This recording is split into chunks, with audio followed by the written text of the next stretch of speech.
안녕하세요. 오늘도 사연설명을 찾아주셔서 감사합니다. 저는 50대 중반의 여성이에요. 저에게는 10살 어린 남동생이 있어요. 그래서 제가 밭일하는 엄마 대신에 동생을 등에 업고 공부도 하고 밥도 하던 일이 생각이 나네요. 저희 집은 시골에서 농사를 짓고 살았기 때문에 경제적으로 넉넉하지 못했어요. 옛날 어른들이 아들을 귀하게 여겼던 것처럼 저희 집도 늦게 태어난 동생을 많이 위했죠. 동생이 성격도 원만하고 운동신경도 좋아서 친구들도 많았어요. 그래서 어딜 가나 사람들의 관심을 독차지했죠. 저는 좀 얌전한 편이었기 때문에 그런 동생이 부러웠습니다. 동생은 저도 잘 따랐고 집안일도 잘 도와줬어요. 저에게는 가장 친한 친구나 마찬가지였어요. 그런 동생이 야구를 하고 싶다고 했을 때 저는 동생을 밀어주자고 적극적으로 부모님을 설득했어요. 어떻게든 동생의 소원을 들어주고 싶었거든요. 엄마는 한숨을 푹 쉬시며 나도 정훈이 하고 싶다는 거 다 해주고 싶지. 그런데 우리 집 형편이 그럴 만한 능력이 안 되잖아. 엄마, 나도 벌게. 내가 고등학교 졸업하고 바로 취직하면 되지. 라며 동생이 좋아하는 야구를 시키자고 했죠. 저는 그때 고2였기 때문에 1년 반 정도만 기다리면 취직을 할 수 있었거든요. 원래는 전문대에 가서 무역 관련 공부를 하고 싶었지만 얼른 돈을 벌어서 동생 뒷바라지를 해야겠다는 생각이 더 컸어요. 동생은 야구를 할 수 있게 되자 너무 좋아했고 그런 동생을 보는 게 저도 행복했어요. 그리고 고등학교를 졸업한 후에 바로 어느 회사 사무원으로 취직했어요. 들어갈 때는 일반 사무원이었지만 회사가 작아서 그런지 저한테 격리 업무까지 맡기더군요. 저는 격리 실무에 필요한 것들을 따로 독학으로 공부하면서 열심히 회사 생활에 적응해 갔어요. 동생은 초등학교 야구부에서 열심히 야구를 했죠. 지방에 있는 학교라서 부원이 많은 건 아니었지만 동생은 특유의 운동신경 덕분에 4번 타자가 됐고 야구로 유명한 중학교에 갔어요. 그러는 동안 저는 지방 도시에 있는 회계사 사무실로 직장을 옮기게 됐어요. 제법 큰 회사였는데 전 회사의 경력을 인정해줘서 격리 경력 사무원으로 들어가게 됐죠. 제가 상업계열 학교를 졸업한 건 아니었지만 따로 독학을 했던 것이 많이 도움이 됐어요. 제가 버는 돈은 많아졌지만 동생한테 들어가는 돈이 많았기 때문에 집안 형편이 나아진 건 아니었어요. 그래도 부모님은 제가 조금씩 아껴서 용돈을 드리면 제 덕분에 편해졌다며 아주 좋아하셨어요. 그런 부모님을 보면 더 돈을 잘 벌어서 정말 편하게 해드리고 싶다는 생각이 들었죠. 동생이 야구로 유명한 고등학교에 들어간 후 저는 좀 더 보탬이 되고 싶어서 다른 회사를 찾아봤어요. 그때 회계사 한 분이 저를 부르셨어요. 내가 다음 달에 큰 회사로 옮기는 거 알지? 거기에 격리 경력직을 뽑는다는데 추천해 줄 테니까 면접 한번 봐. 그분은 제 사정을 알고 계셨거든요. 저는 흔쾌히 그러겠다고 했고 열심히 준비해서 면접을 보러 갔어요. 그리고 합격 통보를 받았죠. 회사가 크다 보니 규칙도 더 많고 일부담이 있었지만 저는 다 괜찮더라고요. 동생은 그런 저한테 누나가 나 때문에 많이 애쓰는 거 알아. 그래도 건강도 챙기면서 일해. 내가 꼭 성공해서 누나 호강시켜 줄게. 말만이라도 고마워. 나도 건강 잘 챙길 테니까 너도 열심히 해. 서로를 위로했어요. 그리고 회사에 들어가고 몇 개월쯤 지났을 때 남편을 만나게 됐어요.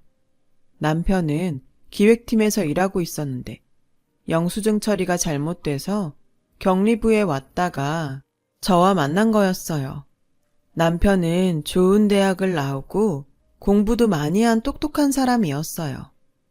저는 남편의 그런 면들에 끌렸고 남편은 제가 엄마처럼 잘 챙겨줘서 좋다고 하더군요.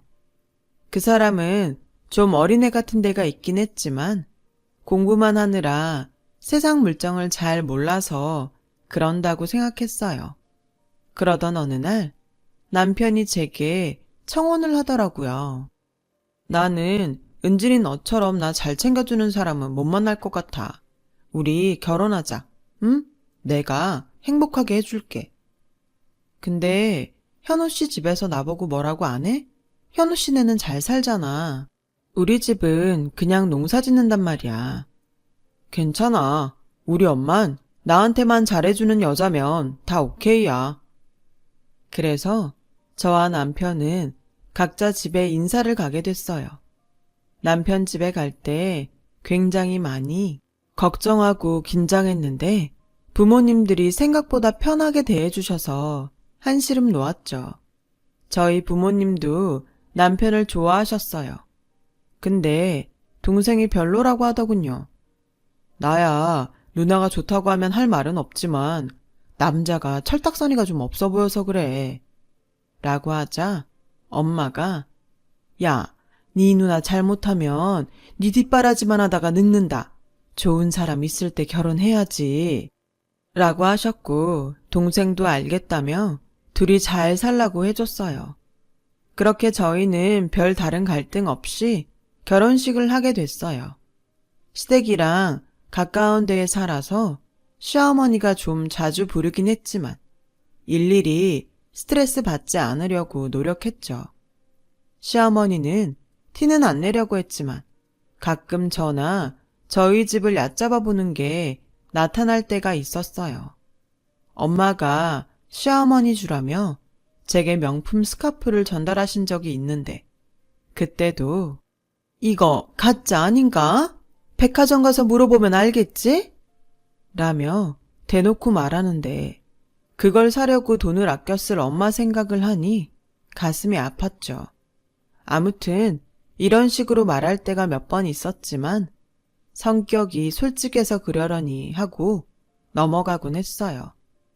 그렇게 결혼하고 1년이 좀 넘었을 때였어요. 엄마한테 전화가 왔는데 동생이 어깨를 다쳐서 서울에 있는 대학병원에 가서 수술을 받아야 한다는 거였어요. 저는 너무 걱정이 돼서 그 길로 서울에 따라갔죠. 동생은 수술한 후에도 재활하는데 꽤 시간이 걸린다고 하더라고요. 곧 고3이 되는 동생은 자기 야구 인생에서 제일 중요한 시기에 부상을 당한 것 때문에 많이 우울해했어요. 그래서 수술받고 입원해 있는 동안 옆에 있으면서 계속 돌봤어요. 그리고 집에 왔더니 남편 태도가 좀 이상하더군요. 제가 밥은 잘 먹었냐, 회사에서는 별일 없었냐고 물어봐도 대답도 안 하고 쳐다도 안 보더니 아침에도 어느새 일어나서 회사에 출근하고 없더라고요. 저는 회사에서 무슨 일이 있었나 하고 별 생각 없이 은행에 갔어요. 그런데 생활비 통장에 잔고가 싹 비어져 있는 거였어요. 생활비 통장은 저하고 남편이 같이 쓰는 건데 남편이 자기 월급에서 생활비 할 만큼만 넣어주고 있었거든요. 저는 남편한테 바로 전화를 했죠. 당신 말이야. 그렇게 동생이 좋으면 동생이랑 살지. 나랑 결혼은 왜 했어? 며칠씩 집을 비우고 친정 동생한테 가 있는 게 말이 된다고 생각해? 지금 그랬다고 생활비를 몽땅 빼버렸다는 거야? 무슨 장난해? 그리고 지금 동생이 수술해서 아프잖아. 애가 야구를 못할까봐 우울해 있는데 누나가 돼서 그 정도도 못해? 아무튼 난 나한테 소홀하게 하면 생활비 못 줘. 그리고 이딴 일로 회사로 전화 걸지 마. 라더니 전화를 끊어버리는 거 아니겠어요? 너무 어이가 없어서 할 수 없이 제 비상금 통장에서 돈을 찾아서 장을 보고 집에 왔더니 시어머니한테 전화가 걸려왔어요. 당장 시댁으로 오라고 하더군요. 네가 우리 현우랑 결혼했으면 현우 보살피는데 힘을 쏟아야지. 동생한테 그렇게 며칠씩 가 있으면 어떡하니? 그럼 우리 현우는 누가 밥 해주고 누가 챙겨주라고? 너 그거 하나 잘한다고 해서 내가 두말 않고 결혼 허락한 건데? 결혼한 지 1년 좀 넘었는데 벌써 이러면 나 가만 못 있는다. 어머니, 제가 여지껏 집을 비운 적도 없었고 이번에는 동생이 큰 수술을 받아서 그런 거잖아요. 그리고 저 그 사람 집안일 도움이 아니고 그 사람 아내잖아요. 라고 했더니 시어머니 목소리가 앙칼지게 변하면서 어디다 대고 따박따박 말대답이야. 진짜 못 빼어먹은 티를 이렇게 내는구나. 라면서 화를 내시는데 정말 황당하고 기가 막혔어요.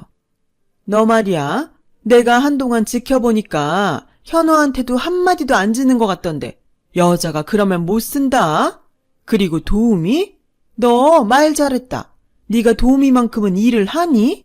아침에도 현우 일어날 때 겨우 일어난다며. 시어머니는 저를 완전히 자기네 집 일꾼처럼 생각하는 것 같았어요. 저는 동생 병간호한 게 이런 말을 들을 정도인가 아무리 생각해도 이해가 되지 않더라고요. 근데 어떻게 보면 제가 너무 동생만 챙긴다고 생각할 수도 있을 것 같아서 일단 죄송하다고 하고 집에 왔죠. 남편은 그날 저녁 집에 와서 생활비 봉투를 내놓으며 당신이 이번에는 반성하니까 특별히 봐주겠는데 앞으로는 이런 일 없게 하라고. 알겠어? 되려 큰 소리를 치더군요. 저는 제가 처음으로 집을 오래 비운 게 섭섭해서 그러겠지 라고 좋게 생각했어요. 하지만 그 후로도 남편은 자기 비위에 안 맞으면 생활비를 끊어버리기 일쑤였고 나중에는 제 카드도 압수해 가곤 했어요. 그럴 때마다 시어머니는 저를 불러서 배운 게 없고 보고 자란 게 없으니 어디부터 손을 봐야 좋을지 모르겠네 라며 매번 배운 게 없다며 모욕적인 말을 하셨어요. 그러다가 저는 몸이 너무 무겁고 아무것도 먹을 수 없는 날이 많아져서 병원에 갔다가 임신 6주라는 얘기를 듣게 됐어요. 저는 임신했다는 얘기를 듣는데도 하나도 기쁘지가 않더라고요. 그래도 나한테 온 아이인데 이러면 안 되지 하고 저녁에 남편한테 임신 소식을 알렸어요. 아, 그래? 알았어. 근데 임신했다고 또 친정에 가버리고 집안일 제대로 안 하고 그러는 거 아니지? 그런 식으로 하면 나 진짜 못 참아. 저는 남편이 저와 결혼한 이유가 궁금해졌어요. 그러다가 청혼할 때 저처럼 자기를 잘 챙겨줄 사람은 못 만날 것 같다고 한 말이 생각나더군요. 이 남자는 평생 자기 옆에서 엄마 대리 역할을 할 사람을 찾았던 거였어요. 저는 그런 줄 모르고 결혼한 거였고요. 그렇게 제 결혼 생활에 후회가 생기고 있는데 남편 동생이 결혼할 여자를 집에 데려왔더라고요. 시어머니는 내내 활짝 웃으면서 그 여자 손을 잡고 저 들으라는 듯 대학도 좋은 데 나오고 부모님도 훌륭하셔서 그런지 아주 앉아있는 자세부터가 다르네 하시더라고요. 저는 그저 부엌에서 묵묵히 과일을 깎아다가 그 사람들 앞에 바쳤죠. 그들은 정말 제가 안중에도 없는 것 같았어요. 자기들끼리 먹고 웃으며 이야기하는데 제가 어디서 뭘 하고 있는지는 관심도 없더라고요. 그걸 확실히 알게 된 건 도련님 결혼식이었죠. 저는 그날 한복을 입고서 시어머니한테 휘둘려서 계속 식당 안에서 손님들 뒤치다꺼리를 하느라 정신이 없었거든요. 조금 숨 좀 돌리려나 싶으면 저기에 음료수 갖다 줘라. 여기 반찬 더 가져와라. 아주 사람을 이리저리 돌리더라고요. 아니, 뷔페에서 서빙을 원하면 어쩌나요? 그렇게 정신없이 서빙을 하다가 문득 보니까 시댁 식구들은 자기들끼리 오손도손 앉아서 밥을 먹고 있더군요. 남편도 거기 같이 끼어서요. 신랑 신부는 식당에 들어오더니 저를 휙 지나쳐서 자기 식구들이 있는 데로 먼저 가서 인사를 하더라고요. 저는 정말 이 집의 도우미, 그 이상 그 이하도 아니라는 걸 확실히 깨달았어요. 저는 어디에 앉아 있을 데도 없어서 계속 서 있어야 했어요. 그러다 보니 몸에 무리가 왔는지 안 아픈 데가 없이 다 아프더라고요. 저는 남편한테 얘기해서 집에 가자고 하려고 했죠. 남편은 자기 친척들 사이에서 신이 나서 술을 마시고 있었어요. 여보, 집에 가자. 나 몸이 이상해. 알았으니까 좀 가 있어. 정 아프면 혼자 들어가던가. 남편은 저랑 상관없는 사람처럼 다른 사람들과 어울리느라 정신이 없었어요. 저는 결국 혼자서 집에 돌아와야만 했고 그날 밤에 아이를 유산하고 말았어요. 저도 좋아하지 않고 시댁서도 아무도 반기지 않으니까 유산이 된 건가 하고 죄책감에 눈물만 나더군요. 저는 혼자 병원에 누워있다가 집에 돌아와 짐을 싸서 친정으로 와버렸어요.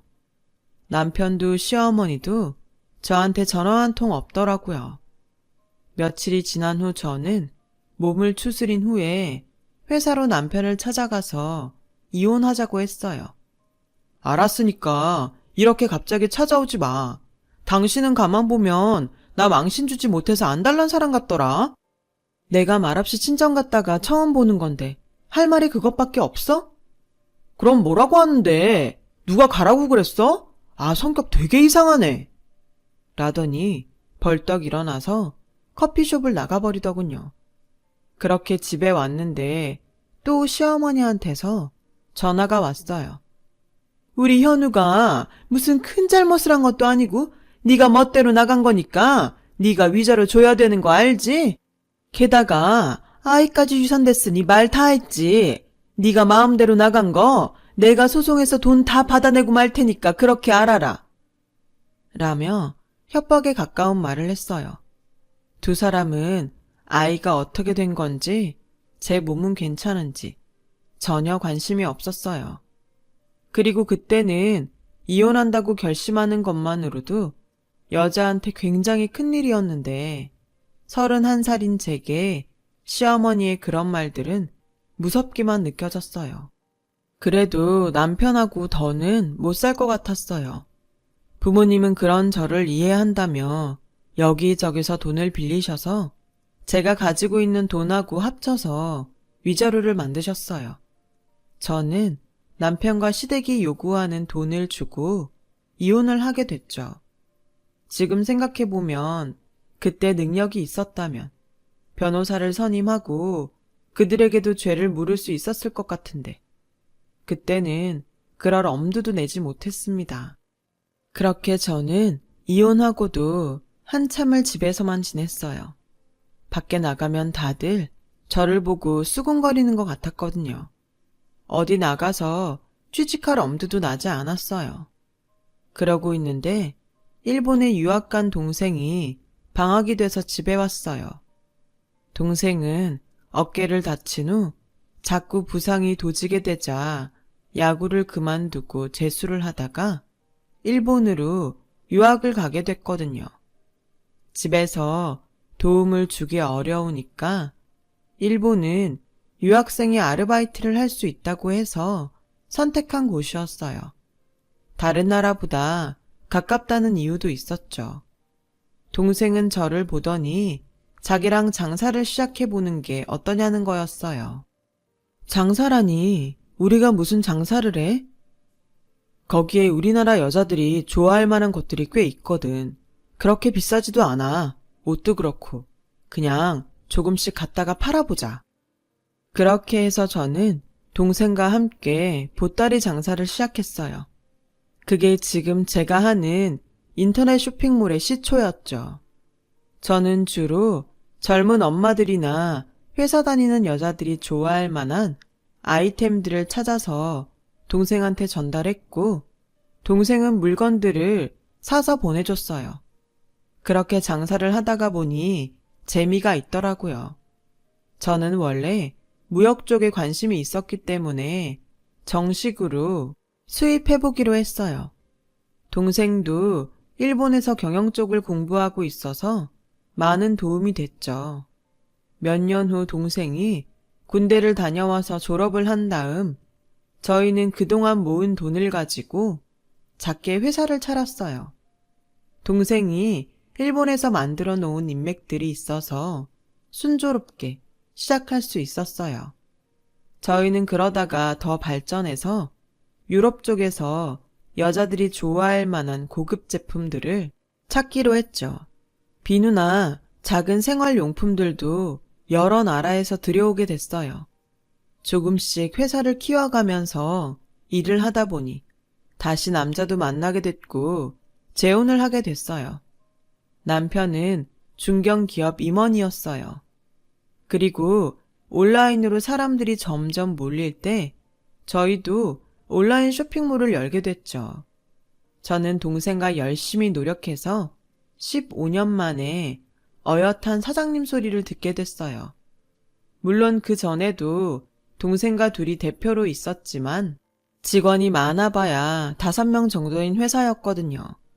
그러다가 온라인 쇼핑몰을 하면서 20명 정도 사원을 둔 사장님이 된 거죠.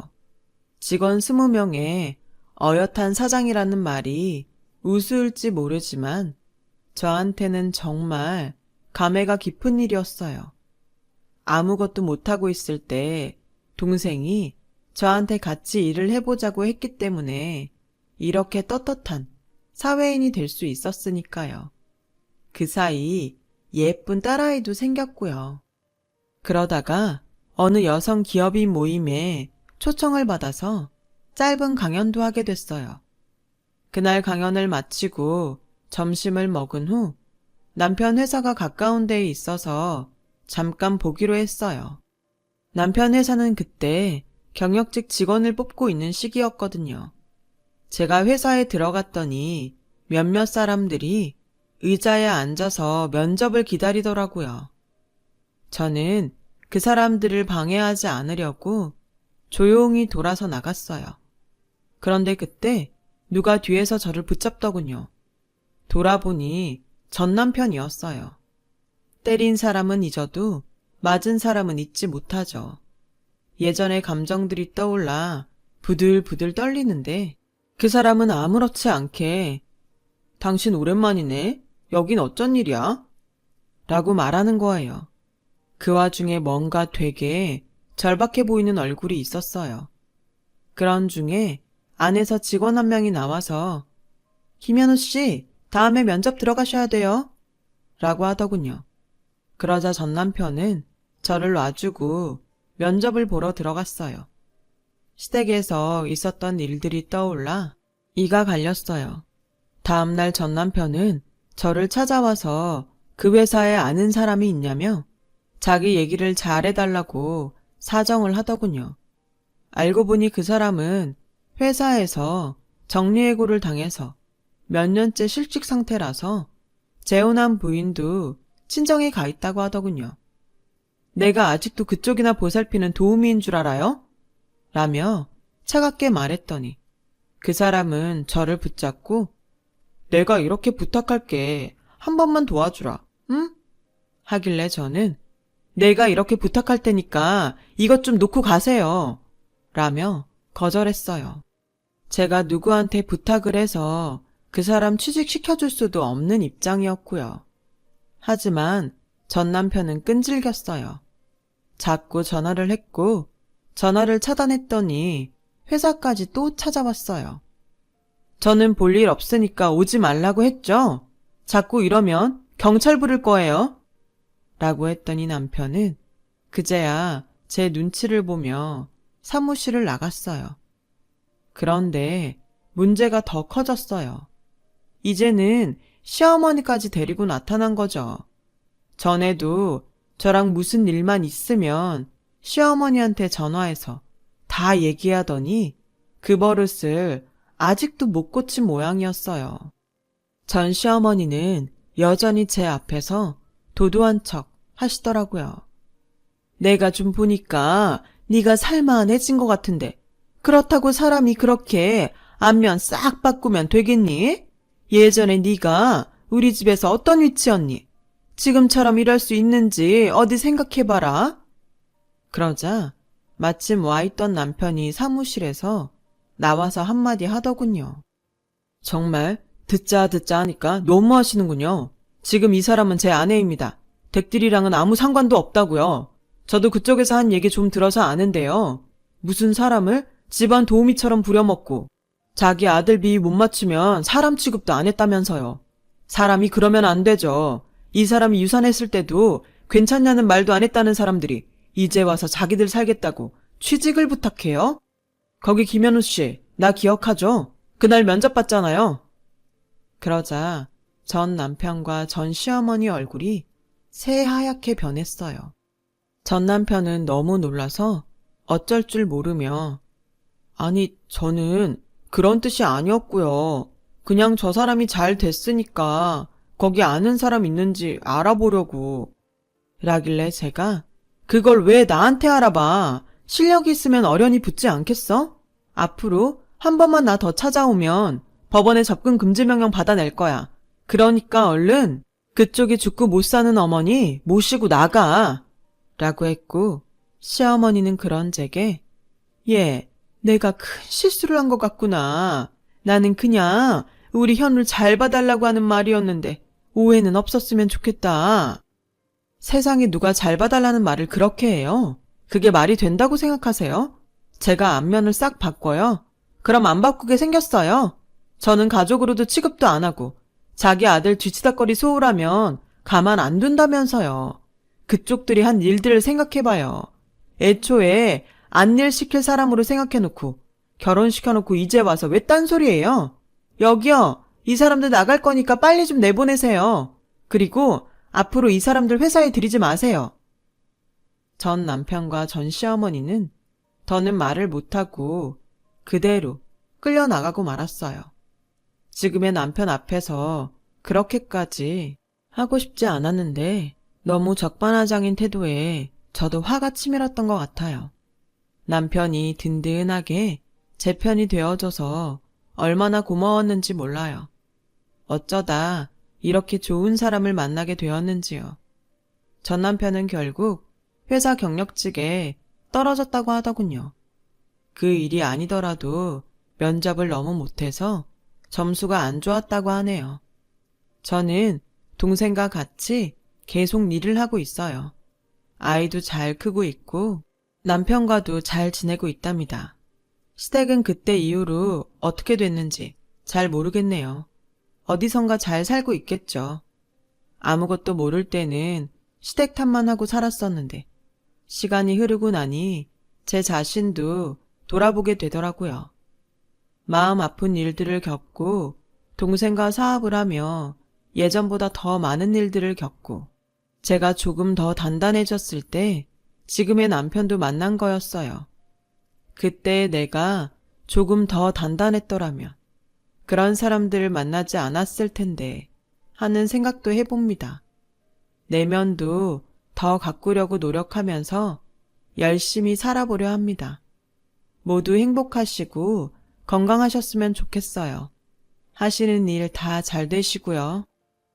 여러분, 사연 댓글에 응원과 현명한 조언 부탁드려요. 좋아요와 구독은 저에게 큰 힘이 됩니다. 오늘도 좋은 일 가득하세요.